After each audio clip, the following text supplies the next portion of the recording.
Hello friends, कैसे हैं आप लोग। सारे भाई बहनों को प्रणाम, नमस्कार, जय हिंद। मेरा नाम हितेश मिश्रा और आप देख रहे हैं खान ग्लोबल स्टडीज। आप सभी के लिए आज हम जो चर्चा करने वाले हैं वो एसएससी एमटीएस एग्जाम के बारे में चर्चा करने वाले हैं। क्या होता है, कितना एज रहता है, क्या क्वालिफिकेशन होता है, कंप्लीट इंफॉर्मेशन आपको देंगे। लेकिन उससे पहले एक कोटेशन है कि every morning you have two choices, continue to sleep with your dream और wake up and chase them. या तो आप जो सपना देख रहे थे उसको उसके साथ सो जाइए, या उठिए और जाकर तैयारी करना शुरू करिए जिस चीज के लिए आपने सपना देखा। सबसे पहले अगर हम देखें मल्टीटास्किंग स्टाफ और हवलदार के बारे में, तो इसका जो मतलब ये वैकेंसी जब आती है तो इसका जो पे लेवल होता है, पे लेवल क्या रहता है, जो ग्रेड पे रहता है इसका 1800 ग्रेड पे रहता है ना, लेवल 1। और जो पे मैट्रिक्स है 7th पे कमीशन के हिसाब से, उसके हिसाब से आपको इस पे पैसे मतलब मिलते हैं। अगर हम बात करें रिजर्वेशन की, तो इसमें रिजर्वेशन जो होता है आपको मिलेगा, जिस आप कैटेगरी को बिलोंग करते हैं उस कैटेगरी के हिसाब से जो भी रिजर्वेशन सरकार ने निर्धारित किया है तो वो रिजर्वेशन भी आपको मिलेगा, कोई दिक्कत इसमें भी नहीं है। अगर हम बात करें एज लिमिट की, एज लिमिट इसमें क्या होता है, 18 से 25 साल इसका एज लिमिट है। ये जो आप देख रहे हो ना डेट वगैरह, ये चूंकि हम लोगों का जो नोटिफिकेशन आया हुआ था उसके हिसाब से है, तो इस डेट से आपको कोई फर्क नहीं पड़ना चाहिए। जब नया नोटिफिकेशन आएगा तो उसमें डेट अलग रहेगा। तो आप ये समझ लीजिए कि 18 से 25 रहता है एमटीएस वालों के लिए, और हवलदार वाला जो पोस्ट होता है उसमें 18 से लेके 27 रहता है। 18 से लेके कितना रहता है, 27 रहता है, ठीक है ना। तो 18 से 27 हो गया हवलदार वाले में। अगर हम बात करें एजुकेशनल क्वालिफिकेशन की, है ना, ये डेट फिर से चेंज हो जाएगा जब नोटिफिकेशन आएगा। तो यहां पर अगर देखें एसेंशियल जो एजुकेशनल क्वालिफिकेशन होता है इसमें, तो कैंडिडेट मैट्रिक पास हो या इक्विवेलेंट उसका जो होता है फ्रॉम अ रिकॉग्नाइज्ड बोर्ड, और उसका जो मतलब जिस दिन भी वैकेंसी आएगी और जो भी उसका निर्धारित डेट रहेगा, जिस बार जैसे इस बार का 1 अगस्त था तो वो उस तारीख तक हो जाना चाहिए, ठीक है ना। तो as per the ministry of human resource development notification dated this published in the gazette of India, all the degrees, जो भी डिग्रीज इसके इक्विवेलेंट होता है वो भी वैलिड हो जाएगा, ठीक है, यहां तक कोई दिक्कत नहीं है। अब अगर हम बात करें तो यहां पर कैंडिडेट जो भी होंगे वो फॉर्म जो आप भरेंगे तो आपको लास्ट डेट का वेट नहीं करना है। जब भी इसका वैकेंसी आएगा तो लास्ट डेट के पहले ही आपको फॉर्म भर लेना है। अगर हम बात करें तो यह भी बोला जा रहा है कि before submission of online examination, जब भी फॉर्म आएगा और जब भी आप फॉर्म भरेंगे तो सबमिशन करने के पहले आपको अच्छे से चेक जरूर कर लेना है, उसके प्रीव्यू को जरूर देख लेना है। प्रिंट जो है ऑप्शन आपके पास आएगा, प्रिंट का ऑप्शन पे वहां पर जाकर आप सेव भी कर सकते हैं या प्रिंट आउट भी ले सकते हैं उस चीज का, ताकि आपके पास एक डिटेल रहे। अगर हम बात करें इसका एग्जामिनेशन कैसे होता है, इसका जो तरीका है क्या है, तो एग्जामिनेशन जो है वो कंप्यूटर बेस्ड एग्जामिनेशन होता है, जिसको आप प्री एग्जाम उसके बाद कंप्यूटर बेस्ड एग्जामिनेशन के बाद जो हवलदार वाला पोस्ट है उसके लिए फिजिकल भी होता है, फिजिकल स्टैंडर्ड टेस्ट भी होगा। और कंप्यूटर बेस्ड एग्जामिनेशन जो है ना, वो इंग्लिश हिंदी के साथ 13 अन्य जो रीजनल लैंग्वेजेस हैं उसके साथ हो सकता है, ठीक है ना, कोई दिक्कत वाली बात नहीं है। यहां पर अगर बात करें कंप्यूटर बेस्ड एग्जामिनेशन का, तो इसमें 2 सेशन होता है, सेशन 1 और सेशन 2। सेशन 1 में जो होता है न्यूमेरिकल एबिलिटी और मैथमेटिक्स, जिसको आप कहते हैं मैथमेटिक्स, और दूसरा होता है रीजनिंग, जिसको आप देख रहे हैं यहां पे 20 क्वेश्चन अगर हैं, 60 नंबर के 20 क्वेश्चन है, 60 नंबर के 45 मिनट का समय मिलता है। इसमें क्या होता है, इस वाले में आपको सिर्फ क्वालिफाई करना है, इस पे सिर्फ क्वालिफाई करना है। इसका आपके वैल्यू में एग्जाम में जो आपका जो क्वालिफाई है उसका ऐड होके कोई फायदा नहीं मिलने वाला है, मतलब बस पास कर जाना है। जो उसका मतलब 30% या कुछ रहता है उस पे आपको पास कर जाना है, ठीक है ना। और इस पे मेन रिजल्ट बनता है, ठीक है, जो जनरल अवेयरनेस और इंग्लिश का जो आपका एग्जाम होगा उस पर मेन आपका रिजल्ट बनता है, वो अभी आगे हम आपको पूरा बताएंगे।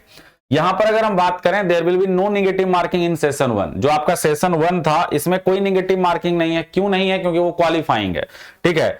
और यहां पर आगे है कि in session 2 there will be negative marking of 1 mark for each wrong answer, candidates are there for answer. मतलब आपको जो इसमें है नेगेटिव मार्किंग है, ऊपर वाले में नेगेटिव मार्किंग नहीं है, तो आपको इस बात का ध्यान रखना है, ठीक है ना। यहां से अगर हम और आगे बढ़ते हैं तो आपका जो सिलेबस है वो पूरा लिखा हुआ है कि मैथ्स में क्या क्या सिलेबस रहेगा, तो मैथ्स का पूरा सिलेबस है। अगर देखें रीजनिंग का सिलेबस तो ये पूरा रीजनिंग का सिलेबस है। इसके बाद अगर हम देखें तो जनरल अवेयरनेस का सिलेबस है, इंग्लिश का सिलेबस है, ठीक है। इसके और आगे बढ़ते हैं तो फिजिकल एफिशिएंसी टेस्ट जो आपका होगा, जो हवलदार वाले पोस्ट के लिए है, वो क्या क्या है उसको आप समझ लीजिए। तो फिजिकल एफिशिएंसी टेस्ट जो होगा उसमें जाने के लिए आपको वॉक करना है। क्या करना है? वॉक करना है 1600 मीटर 15 मिनट में, मतलब 1.6 किलोमीटर 15 मिनट में। महिलाओं को कितना? 1 किलोमीटर 20 मिनट में, मतलब चलना है, चलना है, ऐसे दौड़ना नहीं है, चलना है, वॉकिंग है।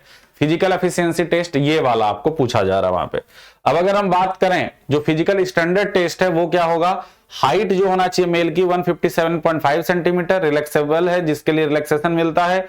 चेस्ट जो है वो 81 सेंटीमीटर होना चाहिए, फुल्ली एक्सपेंडेड। और यहां पर अगर हम देख fully expanded with minimum expansion of 5 centimetre. Female के लिए अगर हाइट देखें तो 152 सेंटीमीटर है और वेट जो है वो 48 केजी होना चाहिए, ठीक है ना। अब अगर हम आगे बढ़ते हैं तो मोड ऑफ सिलेक्शन क्या है उसको समझते हैं। द रिक्रूटमेंट कंसिस्ट ऑफ कितना? सेशन 1 एंड सेशन 2, ठीक है भाई। इसके बाद आपको यह बोला गया कि जो the performance of candidates in session 1 will be evaluated first. सबसे पहले आपका जो सेशन 1 का है, आप जो एग्जाम अपीयर करेंगे उसको इवेलुएट करेंगे वो लोग। And performance in the session 2 would be evaluated only if the candidate qualified in session 1। Session 1 में क्वालिफाई होने के बाद ही हमारा सेशन 2 चेक होगा, जो आपका जीए और इंग्लिश वाला पार्ट है।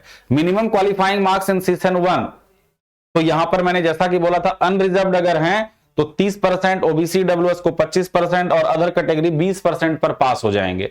मतलब आप ये समझ लीजिए कि कोई भी बच्चा अगर यहां पर मैथ्स और रीजनिंग में, यहां पर अगर मैथ्स और रीजनिंग में मान लीजिए कि 2 या 6 नंबर, यहां पर 2 या 6 यहां पर हो गया 30% की बात हो रही है ना, तो इसका 30% आप निकाल दीजिए, उतना नंबर आप लाकर पास हो जाएंगे। आप समझो कितना आसान है वो। अब अगर हम बात, लेकिन क्वालिफाइंग है वो सेशन 1। अब अगर हम बात करें तो आगे the recruitment process of the post havildar will consist of computer based, और उसके बाद फिजिकल एफिशिएंसी, और वो तो बता ही दिया आपको। और यहां पर मेन चीज क्या है कि आपका जो फोटो वगैरह है वो मेन फोटो एक्सेप्टेबल ये वाला होता है। ज्यादा कलर भी नहीं चलेगा, इस तरह का भी नहीं चलेगा, टोपी वाला भी नहीं चलेगा, आपका जो इन्वर्टेड भी नहीं चलेगा, ज्यादा डार्क भी नहीं चलेगा, गूगल्स के साथ भी नहीं चलेगा, है ना। इस तरीके का जो है फेस जो है टेढ़ा वो भी नहीं चलेगा, बहुत छोटा भी नहीं चलेगा, स्पेक्स के साथ भी नहीं चलेगा, ये सब नहीं चलेगा। तो कुल मिलाकर अगर हम देखें कि अगर आपको सिलेक्शन लेना है, जितना आप सोच रहे हैं उससे ज्यादा आप मजबूत हैं, तो आप मेहनत ज्यादा कीजिए और आप सिलेक्शन ले सकते हैं। क्यों हम ऐसा कह रहे हैं? क्योंकि ये आप समझ लो कि जो एमटीएस की वैकेंसी होती है, एमटीएस का आपका जो वैकेंसी है डियर फ्रेंड्स, ये सिर्फ 10वीं पास पर तो है, 10th बेस पर तो है, लेकिन सिर्फ 10th वाले ही नहीं भरेंगे, इसमें 10th के अलावा 12वीं वाले, ग्रेजुएशन वाले, एमटेक वाले तक भर देते हैं। तो आप लोग ये बात समझ लो कि अगर आपको सरकारी नौकरी चाहिए, अगर आपको क्वालिफाई उसमें करना है, तो आप लोगों को आज से मेहनत करनी चाहिए। अगर आप टारगेट एग्जाम का सीजीएल भी रखें और उस लेवल का तैयारी आप करके बैठेंगे कि हमें एमटीएस भी आएगा तो हम निकाल लेंगे, क्योंकि आर्थिक रूप से एक बार स्वतंत्र हो गए तो अंदर अंदर भी आप पढ़ाई कर सकते हैं, आपका मानसिक संतुलन ठीक रहेगा, क्योंकि पैसे आते रहेंगे टाइमली और आप आराम से आगे भी सोच सकते हो। ऐसा नहीं कि समय नहीं मिलेगा। आपकी नौकरी के अलावा आपको सैटरडे संडे अगर मान लो कि वहां छुट्टी मिलता है तो वो आप पढ़ाई कर सकते हैं, रात में आकर भी पढ़ाई कर सकते हैं। तो एक बार आप अगर एंटर कर गए तो अच्छा चीज है। तो ये पूरा इंफॉर्मेशन था इसके बारे में। कोई भी डाउट अगर आपको रह जाता है तो आप कह सकते हैं, आप बता सकते हैं, आपको पूरी चीजें हम बता देंगे, कहीं दिक्कत आपको नहीं आएगी। बस ये समझ लीजिए कि कंपटीशन इसमें तगड़ा रहता है, मेहनत अगर तरीके से करेंगे तो आपका सिलेक्शन होना तय है। किसी भी प्रकार का कोई भी डाउट अगर आपको हो तो आप हमें बता सकते हैं, हम आपको प्रॉपर उसका गाइडेंस कर देंगे, उसका कमेंट रिप्लाई में कर देंगे। और बाकी हम चाहते हैं कि हर एक एग्जाम को कवर करें, इसमें एज पता चल गया, क्वालिफिकेशन क्या होता है पता चल गया, सैलरी क्या मिलती है पता चल गया, सिलेबस क्या होता है पता चल गया, है ना, ये सारी इंफॉर्मेशन आपको पता चल गई। इसके अलावा भी अगर कोई भी डाउट रह जाता है तो आप कमेंट करिएगा, उसका पूरा प्रॉपर आपको रिप्लाई हम लोग करेंगे, ठीक है ना। तो बाकी इतना ही वीडियो रखते हैं, उम्मीद करते हैं कि चीजें समझ में आ गई होंगी। मिलते हैं इसी तरह के अगले वीडियो में, तब तक यूं ही हंसते रहें, मुस्कुराते रहें, देखते रहें हमारा क्लास, मन में रखें विश्वास कि हम होंगे कामयाब एक दिन। सारे भाई बहनों को जय हिंद। कोई भी तरह का डाउट हो तो खान ग्लोबल स्टडीज का वेबसाइट पर भी जा सकते हैं आप, या आप जो है अगर कोर्स वगैरह देखना चाहें तो वो भी अवेलेबल होता है, हर चीज अवेलेबल है। तो आप बस अपना तैयारी जारी रखिए, बाकी सब कुछ मिल जाएगा। सभी को जय Hind, thank you, love you all.